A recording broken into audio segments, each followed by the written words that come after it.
Welcome to the Gyrl Podcast. I am Kyra Mitchell Lewis. I hope you all are doing well out there and taking care of yourselves. We are now in the middle of July and we are still in the middle of a pandemic. Many of us are still working at home and still staying at home and running only the essential errands that we need to take care of, like doctor visits, grocery runs, and even vet visits. Parents are still entertaining kids. Many are still baking sweet treats.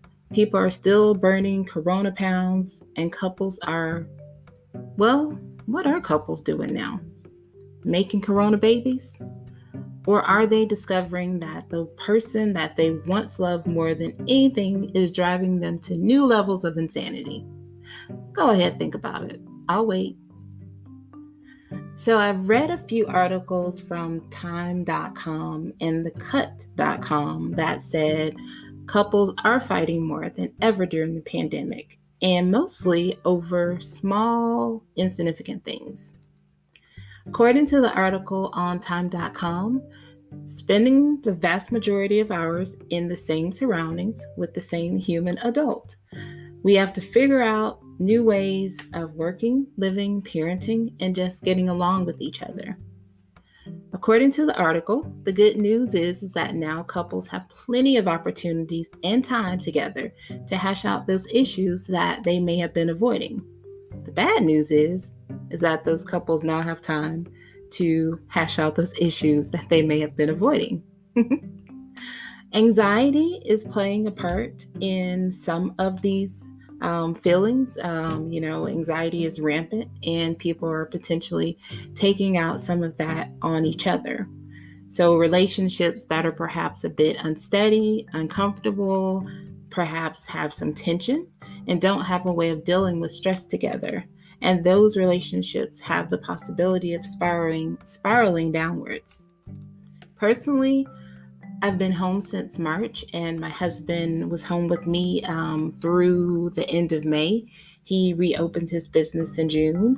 But during that time, we probably did spend a solid 3 weeks fighting about like anything. The dumbest things, actually, super small and insignificant things before, I was like, you know what, let's take time out. Let's just sit down and honestly talk about what's going on.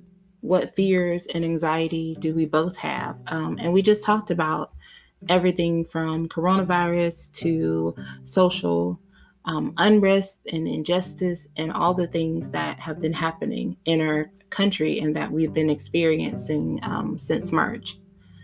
I always say open communications is the key. You can't expect your significant other to read your mind. They can't do it, just like you can't read their mind. So you've got to remember that, and you've got to just set aside time to actually just have a conversation.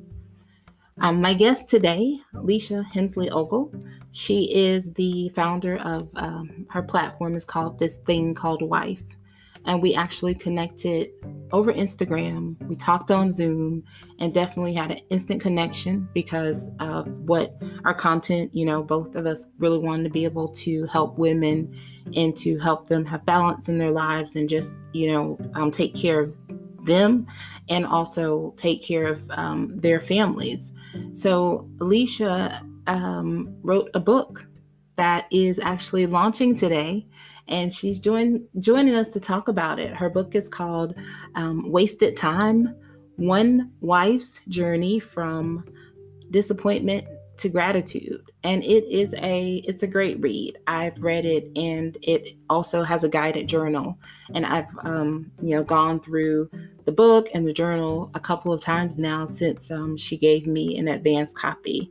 So I think you're going to really, really enjoy this conversation. If you are in a place in your relationship where you're just trying to figure things out, you're trying to figure out how to refocus your mind and to reconnect with your partner, I think this guest is going to definitely give you some idea of how to do that.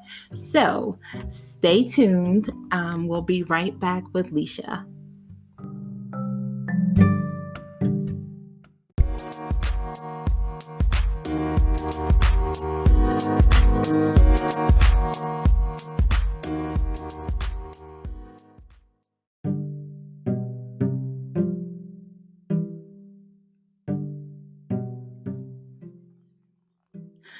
Welcome back to the Glow Up Girl Podcast. I am Kyra Mitchell Lewis.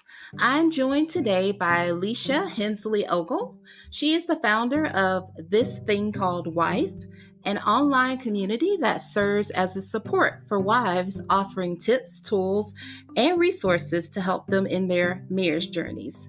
She's also a mom, a wife, and now author of her new book, Wasted Time: One Wife's Journey from Disappointment to Gratitude.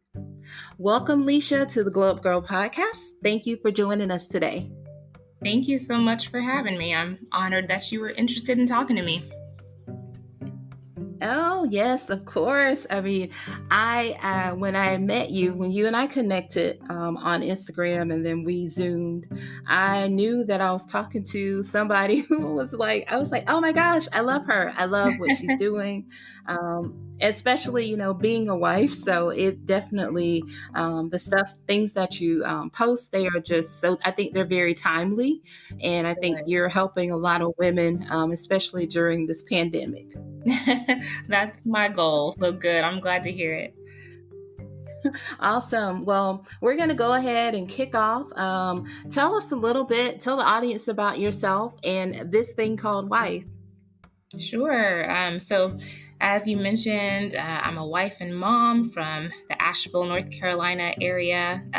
I've been married almost 8 years. It's actually our 8th anniversary on July 21st, next Tuesday, which is the day that the book officially releases. My career prior to becoming the stay-at-home mom that I am now was in human resources because I've just always loved studying people and relationships and figuring out what motivates us to do the things we do. And so I suppose that's why I've always been intrigued by marriage and family relationships. And that's what kind of led to the creation of This Thing Called Wife. Awesome. So now, you help, you offer a lot of great tips for women. Especially I love what you're doing just this week alone with like the survival kit, and you're giving out these tips for women and things that they can do. So how are you sort of pulling together all that content? Are you basing it on just things that are happening in your life? How are you coming up with your content to help us? Yes, I think that the experience that we live is what we should be sharing and talking about. And so I'm just hoping that through sharing what I'm actually going through day to day will help some other wife out there to figure out how she can get through this time as well. So it's just sharing what I'm actually going through myself. Yes. So speaking of that, which definitely I think is so important, just your transparency and the authentic content that you are putting before us is, I think, why people are really going to love your book. Let's talk about the book and let's talk about the premise of the book and how did this all come to be? Sure. So the overall premise of the Wasted Time book is that we can only control ourselves. We have the power to change our own level of satisfaction and joy in any relationship we have if we're willing to do the self-work and to shift our own perspectives when necessary. So that's the whole premise of the book. Mm-hmm. And how did you get to a place of feeling like I need to write this book? So I could go back years and years and tell you a long story, but to kind of summarize it all and give it, a brief version, I would say a couple years ago is kind of when I reached the peak in my level of disappointment with my marriage. And I feel like it was, just a time when both my husband and I were both working so much. We had just become the parents of a new baby. So we'd have 3 daughters.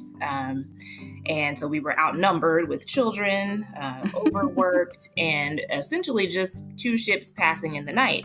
And it was around that time that I had a strong sense of God calling me to create this thing called wife. And I didn't really know exactly what he wanted me to do with it. And I tried to be careful about it because I'm always trying to be mindful of making sure that I'm not running with an idea just because it's my idea. I want to make sure that I'm obeying what I've truly been called to do. So I started slow a couple years ago and just started out with forming like a little Facebook group and book club with some of my friends who were also wives. And I thought that we would just kind of do some Bible studies and do some book reviews together. I thought that couldn't hurt. So we tried it that way for a little while, but it didn't take long for that group to kind of fizzle out. And we really didn't visit it, over the next year or so. 2019, we didn't really get together and talk too much. And so it was a few months ago when, all COVID-19 and the quarantine first hit, that I felt that call again from God, this thing called wife again. And it was more like a sense of urgency now to put the story out there. So I said, okay, I don't know why you're asking me to do this now.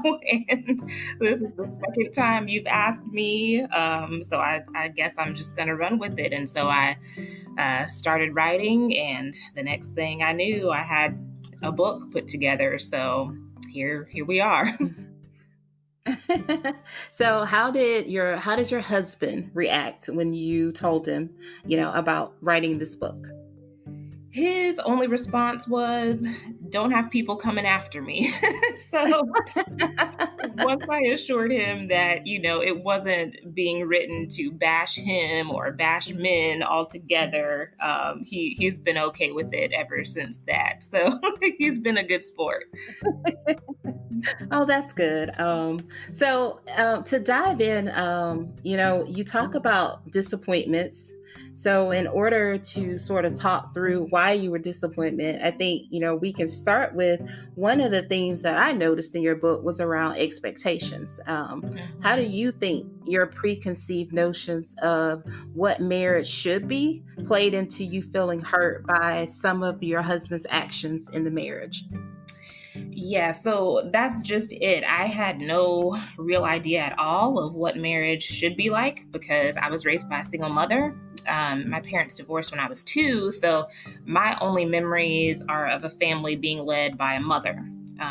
So what limited expectations I did have were essentially from movies, fairy tales, TV shows, and just the image of the dominant mother family that I had, which, I suppose led me to believe that my husband should do whatever it takes to make me happy or he could hit the road. So I had never really seen a husband and a wife work through conflict together. I had no concept at all of what it was like to live with a man. I didn't even have a brother. So I literally had zero idea of what to expect from my husband. Every aspect of our marriage was something brand new for me. Mm. Yeah, and I think when I read that, I thought about it too, because, you say my parents divorced when I think I was maybe heading to the 7th grade. And, but like you mentioned, being guided by what you see on TV, what you see in movies. And I think, for me, sort of coming into my marriage was having these expectations of, oh yeah, it's going to be like, it's just like it is on TV. Right. And you don't really have, those types of arguments. I mean, we just work it out. By the end of the 30 minutes, we're all happy again. Right. So, happily ever after. So, exactly. So I really appreciate that. And, in the book, you talked about, your husband not being romantic, maybe in the way that you envisioned him being romantic. You talk about the COVID staycation and the importance of date nights. And those were some of the things that they were important to you, but maybe at the time you weren't getting the same, you didn't feel they were quite as important, to your husband. Right. do you think those things were things that were bothering you all along? Were they amplified due to coronavirus and you guys being home together? Oh, absolutely. It wasn't something that just happened overnight, but this coronavirus situation definitely kind of brought it all to a head. Our lack of intimacy and consistent date nights had been something that I had been disappointed in for a while. And in fact, it was just the latter part of 2019 when we had started making an effort to go out at least once a month. And so I was really excited to continue that this year. And we had made it one of our family goals to have monthly date nights starting this year. And then coronavirus hit and changed all of that. So when our big trip that we take together each year, which I talk about in the book, each year we take a trip, just the two of us, no kids. But when that got canceled due to coronavirus, it was like, okay, that's it. This is the one getaway each year that makes up for all the small missed opportunities for date nights throughout the year. And so it was like, now I have nothing. So yes, I would say that the circumstances of this year were definitely the perfect storm and just the perfect opportunity for all of this to finally be addressed.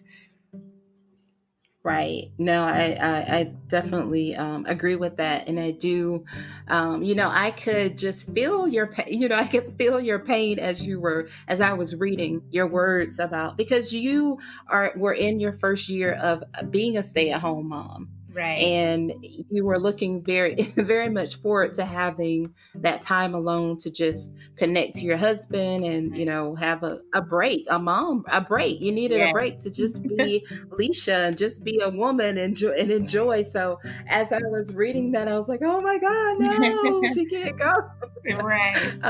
Devastating. So, but I applaud you again. I mean, just because, so many people live with this facade, or this veil over their marriage as it relates to just being open and honest with people about, things that they're going through. So I just, again, so enjoyed it. And I also just love that there's a workbook for us, as well as we read and we get to, you turn the spotlight onto the reader to be able to look at their marriage and their relationship. So I thank you for that. It was awesome. Well, I'm glad to hear that. And that's one of my goals too, is just, I feel like, people don't talk about how there is the opportunity to be disappointed in marriage. The only thing we hear about is all the good stuff, and people can get so fooled by the social media culture that we have, where everybody's posting their highlight reel of their relationships. But I just felt like there was a need for someone to be honest, and I try to keep it positive and not cause people to get stuck in the negativity. But I do want to be transparent and let people know that you're not alone if you are struggling with some disappointment in your marriage. But let's talk about how to work through it together. Yes. No, that's so true. And I like what you say also about just looking within and doing the self-work. I think so many times people just say, well, my husband doesn't do this, or he doesn't get me. I have to reference the flower, flower mention when you're like, he didn't send me flowers, but I don't like flowers, but it's just the matter. Right. So I think it's, that happens a lot where, it is like a Valentine's Day, or it is something where other men are sending women flowers, and, and like my husband, like, I like flowers. Okay. I mean, I don't particularly want them to be sent, he doesn't have to give me flowers at work. But I just chuckled because I know, where there are some women that are like, well, what time is it? I haven't gotten them yet. Right. Is something coming?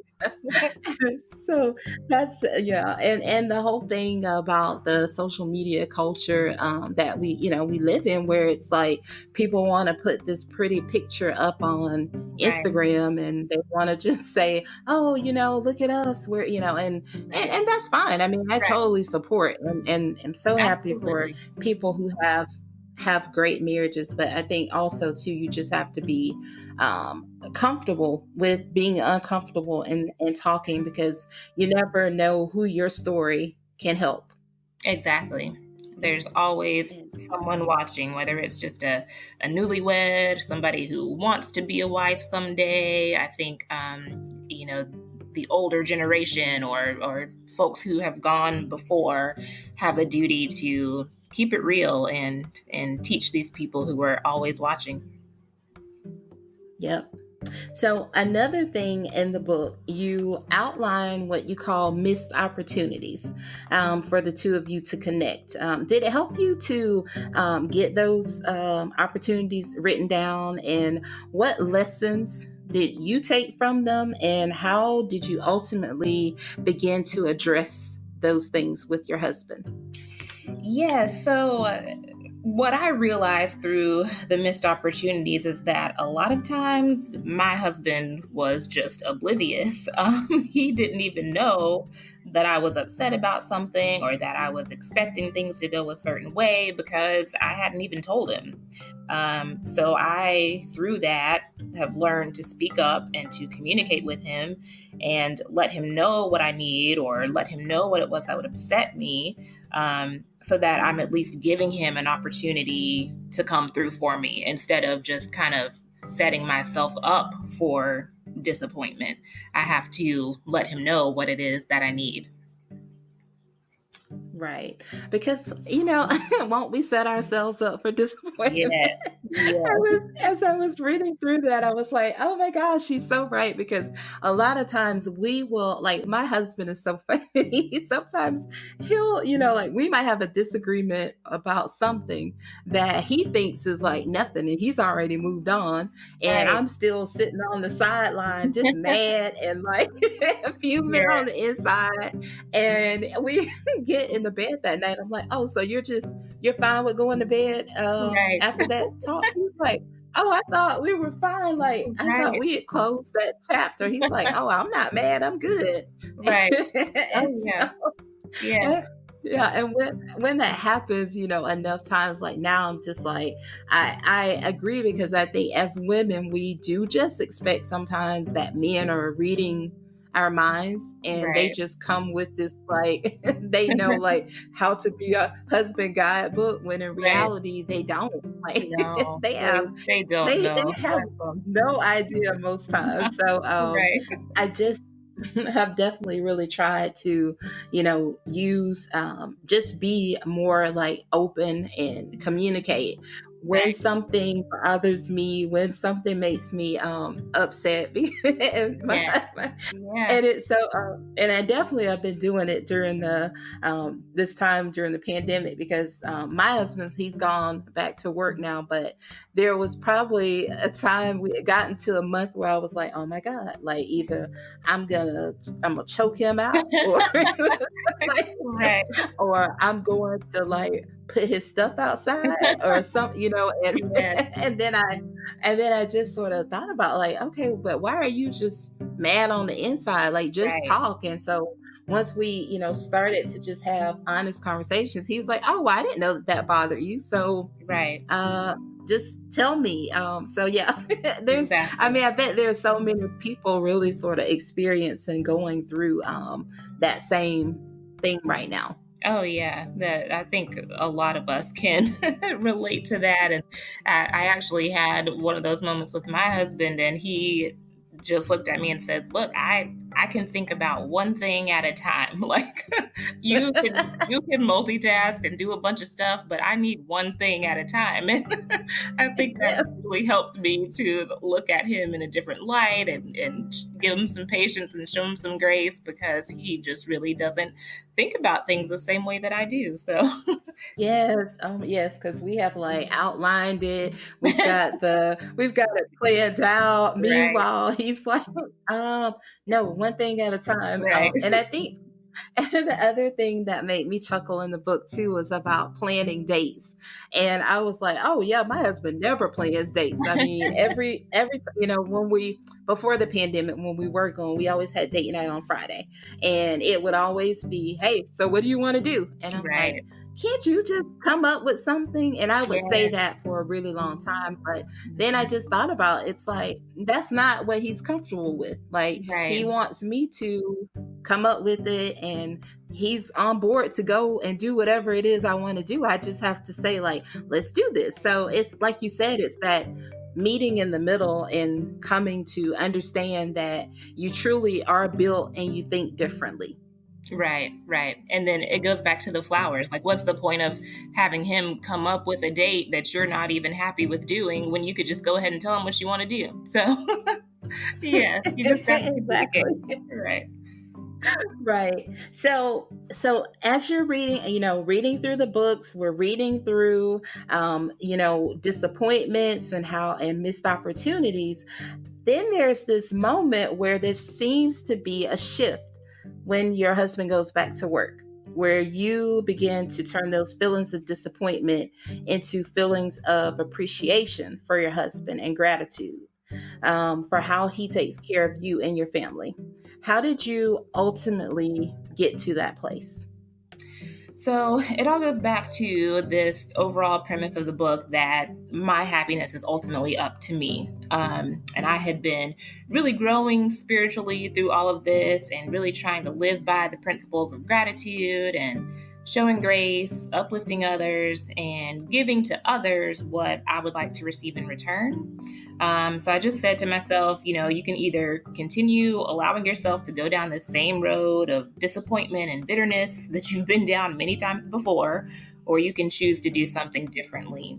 And that's when I knew that I had to change my mindset and shift my perspective from focusing on all the things that were disappointing to me and focus instead on all the things that I was thankful for. And that was really the turning point. I like that because it just definitely speaks to what you said. It starts with you, and it starts on Right. the inside. And Right. if you're ultimately happy within, then things are going to it's going to permeate outside and into your Right. everyday world. Yes. So, You and so, definitely, I'm sorry. I yeah. was saying you definitely, I believe, will find whatever it is that you're looking for. So if you start your day on a Mhm. positive note with gratitude in mind, then you'll be more inclined to find things that fit into that. Mm-hmm. And I think too, like one of the key things you said was giving grace to others. That's oh so important. I mean, it's always been important in life, but I mean, even right now, it is just. I feel like we sort of live in this world now where you really have to extend grace to others because, Yes. a lot of people are just, a lot of people are anxious about things, have a lot of anxiety, and you're just really that is key. Like for me, I say grace, kindness, and empathy Yeah. are the three most important things that people can be right now in Right. our world. Absolutely. I agree. Everybody is going through something. Yes. So what did you learn the most about yourself while you were writing this book? Well, what I learned and what I hope readers will learn is that I do have control over my quality of life. I may not be able to control my spouse or anyone else that I have some relationship with, and I may not be able to control any unforeseeable circumstances like COVID-19, but I can control my outlook, my perspective, and the way that I choose to respond to the situations I encounter. Mm-hmm. Yes, very true. And what about your husband? So, how now are you approaching conversations that might be difficult with him? How have things changed since you finished the book? Yeah, I think that he has really appreciated the change in me. He has been able to see that I am showing more grace and that I'm being more patient and communicating better. When I catch myself going down an old road that didn't serve us well, and I stop and apologize and try to move forward differently, he says, "Wow, who are you? That's great. Like, this is much better than it used to be." So it has definitely helped. And so it has solidified for me that by doing my own work, I can influence him and turn our whole relationship around. Doing work for myself ultimately does work in our relationship. So it solidified that whole premise for me. And that is so key what you just said. It is, by you stopping and thinking about how you approach or handle a situation, that you have influence. And I think that is probably the biggest miss that we have as women. I think you even referenced, I recall in the book, where there was this moment where you wanted to go to 100, like in your inside, you went to 100. Right. But you did not respond that way. You just said, I think it was about watching a movie. You said you wanted to say, "Oh, now you want to watch the movie." Right. And to you all in the audience, when you read this, I don't want to give it all away, so it'll be really, really fun to read. But I totally felt like everything you were saying, because Good. a lot of times we just go to 100, and then we wonder why we're arguing and fighting. But right. But when we can take that step back, then your husband, because I know sometimes even with my husband, I feel like he's like trying to bait me. Right. He's trying to bait me, because he knows, like, in the past, well, she's argued with me about this. Right. And so I started to do this thing with him where I'm like, "You got it, Chief. That's right." Right. Oh, He's like, who's this Chief? What are you talking about? I was like, they "You're don't the like Chief." that. Yeah. I was like, "You're the Chief. You got it. It's all good." So, right. And they're like, "What?" So I definitely love the approach to just stopping and thinking and breathing before you proceed with caution. Yes.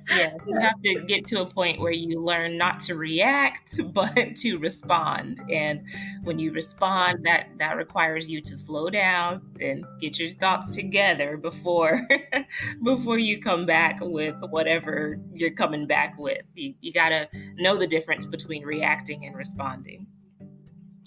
Yes.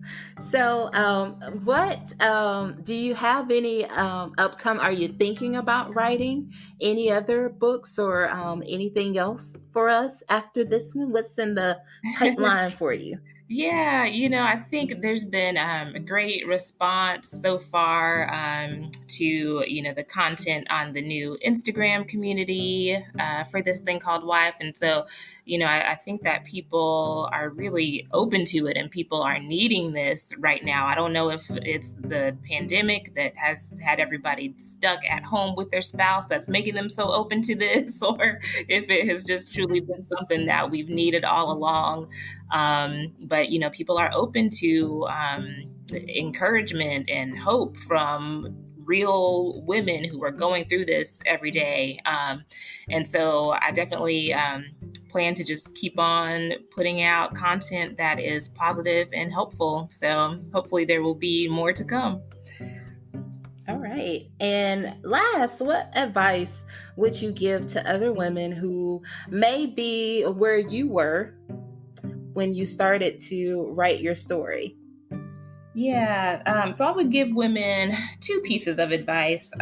First, I would just say check in with yourself and spend some time really considering where your disappointment and your expectations are coming from. And then acknowledge that it's up to you and only you to find happiness and joy. And to go back to something you said a little earlier, I think these days there's so much talk about how we should be teaching men how to treat women instead of constantly teaching women how to be good women and good wives. And don't get me wrong, I absolutely agree that men also need to be making sure that they're doing their self-work so that they can bring their best selves into their relationships as well. But when we get so focused on what somebody else is doing, that's when we waste time that we could have been spending focusing on doing what we need to do. So I would just encourage women not to waste time worrying about what he's doing. You have no control over that.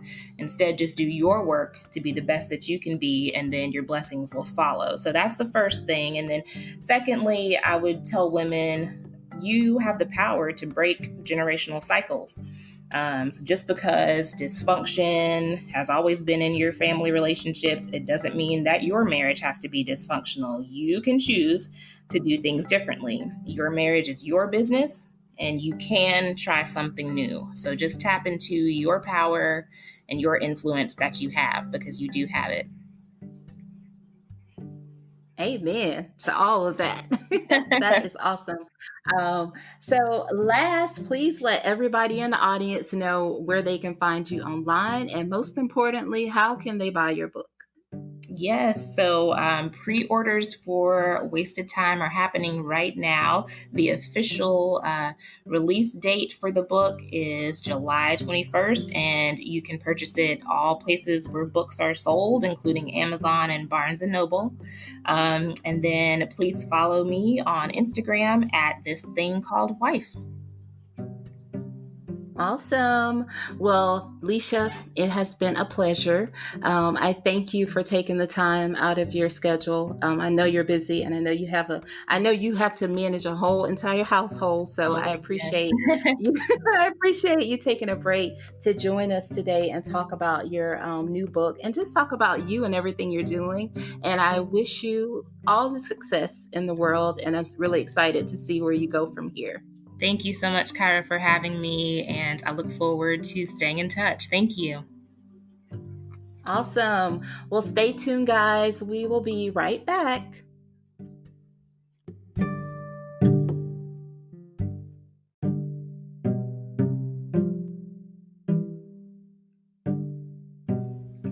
Welcome back to the Glow Up Gyrl Podcast, and thank you again to Leasha for joining us and providing a tool that we women can use as we look to stay connected to our partners, not just during the pandemic, but forever.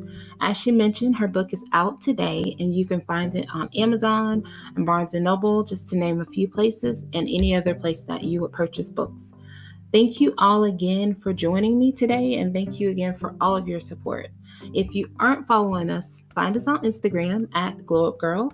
Tell all your friends, and share the podcast with all of your friends as well. Drop us an email and let us know what topics you want us to cover in the future at hello@glowupgirl.com.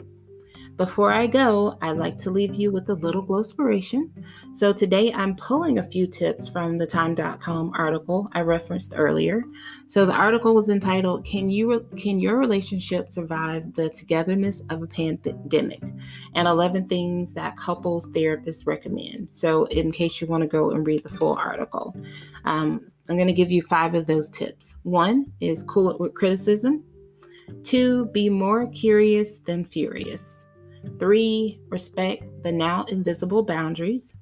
4, plan out your days, but not too tightly. And 5, ask for what you really want. So until next time, take care of yourselves and your family, and stay focused, fabulous, and glow up.